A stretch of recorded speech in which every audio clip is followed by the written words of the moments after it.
Ever feel like the word respect gets thrown around a lot, but nobody really explains what it asterisk means? Asterisk, is it about being polite? Following rules?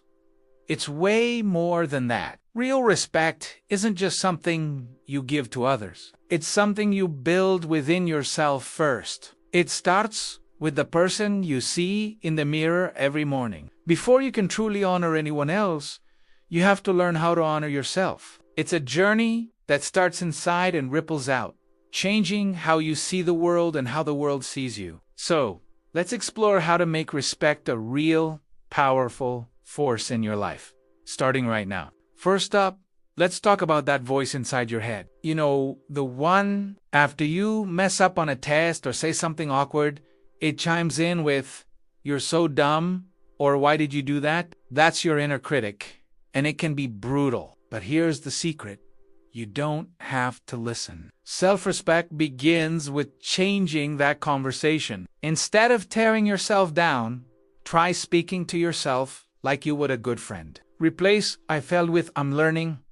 Swap "I'm not good enough" for "I'm doing my best," and that is enough. This isn't about being perfect. It's about being compassionate with yourself through the process. Your inner dialogue sets the tone for everything else. So, make it a kind one. Now, let's turn that attention outward. How often do you really listen to someone? I mean, listen without planning what you're going to say next, without judging their story, or without checking your phone. Active listening is one of the biggest signs of respect you can give. When a friend is sharing something, try to just be there with them. Hear their words, feel their emotions, and let them have the space to be seen and heard. You don't always have to have the perfect answer or solution. Sometimes, the most respectful thing you can do is simply listen and say, "That sounds really tough," or "Thanks for sharing that with me." It shows you value them, not just their entertainment value or what they can do for you. Next, let's talk about one of the most powerful tools for self-respect: boundaries. Boundaries are not walls you build to keep people out. They are lines you draw to protect your own peace and well-being. It's about knowing your limits and having the courage to say no. Whether it's saying no to a party when you need to study, no to a friend who constantly drains your energy, or no to something that just doesn't feel right. Setting boundaries is you telling yourself, "My needs matter." It can feel scary at first, especially with peer pressure, but walking away from a situation that compromises your values isn't a sign of weakness. It's an act of ultimate self-respect and confidence. Words have power. The things we say can either build someone up or tear them down, and it often happens in subtle ways. Respectful communication goes beyond just avoiding insults. It's about choosing words that uplift. Instead of just saying, "Nice shirt," try complimenting someone's efforts or character. For example, "I really admire how hard you worked on that project," or "You have a really kind way of explaining things." This shows you see and appreciate the person for who they are, not just what they look like. Think about how your words land. Are they helping someone feel seen and valued? Using words that uplift creates a positive environment for everyone, including yourself. Okay, this one is tough, but so important. Owning your mistakes. We all mess up. We say things we don't mean. We hurt people we care about, and we make bad choices. It's part of being human. But what you do after you mess up is what truly defines your character. Running from your mistakes, making excuses, or blaming others erodes trust and shows a lack of respect. The respectful path. Own it. A sincere apology isn't about saying, "I'm sorry you feel that way." It's about saying, "I'm sorry for what I did. I understand it hurt you, and I will do better." Taking responsibility shows strength, maturity, and a deep respect for the other person's feelings. It's how relationships heal and grow stronger. Think about your group of friends. Are you all exactly the same? Probably not. You have different tastes in music, different hobbies, different family backgrounds, and different beliefs.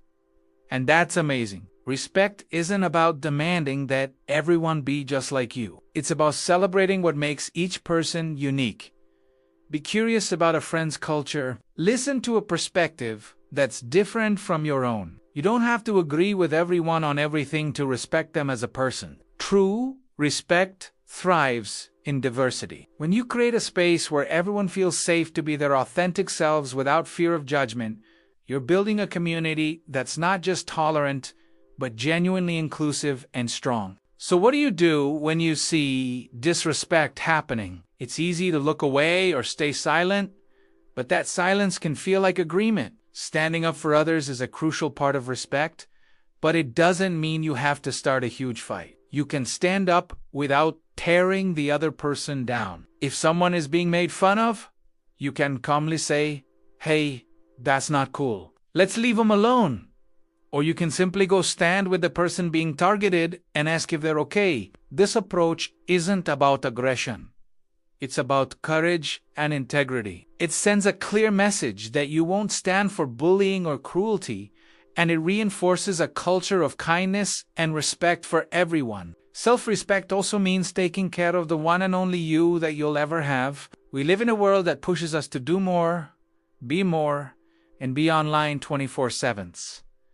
But your body and your mind need rest. Respecting yourself means listening to what they need. It means choosing to get enough sleep instead of scrolling all night. It means fueling your body with food that makes you feel good, not just food that's convenient. And it definitely means taking time to unplug and just be.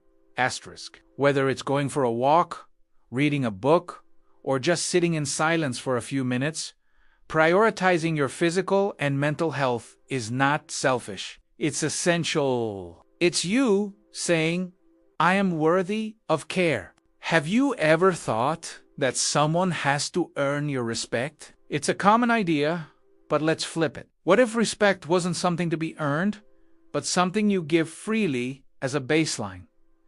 Think about it. When you treat everyone from your best friend to the janitor at school to a complete stranger on the bus with a basic level of kindness and dignity, you're not saying they've earned it. You're demonstrating the kind of person you are. This is unconditional respect. It's a gift you give, not because of who they are, but because of who you are. This mindset shifts your entire perspective, making kindness your default setting and creating positive interactions wherever you go. Growth doesn't happen when things are easy. It happens when we navigate tough situations and take the time to reflect on them. When you have a difficult conversation, face a failure, or feel misunderstood, don't just brush it off and move on. Take a moment to think about it.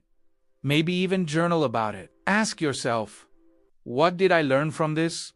How could I have handled it better? What does this teach me about myself or about others? This practice of self-reflection is like a workout for your emotional intelligence. It helps you understand your patterns, learn from your experiences, and become a more mindful, empathetic, and respectful person over time. It's how you turn life's challenges into your greatest teachers. As Shun, respect isn't a single action. It's a lifestyle. It's the kindness you show yourself in the mirror, the patience you offer a friend, the boundaries you set, and the courage you find to stand up for what's right. It's woven into every choice you make. When you live a life centered on respect for yourself and others, you'll find your confidence grows, your relationships become deeper and more meaningful, and you walk through the world with a sense of purpose and calm. You become a force for good. Thank you so much for watching. If this video resonated with you, please give it a thumbs up and consider subscribing for more content on navigating your teen years with confidence and kindness. We'll see you in the next one.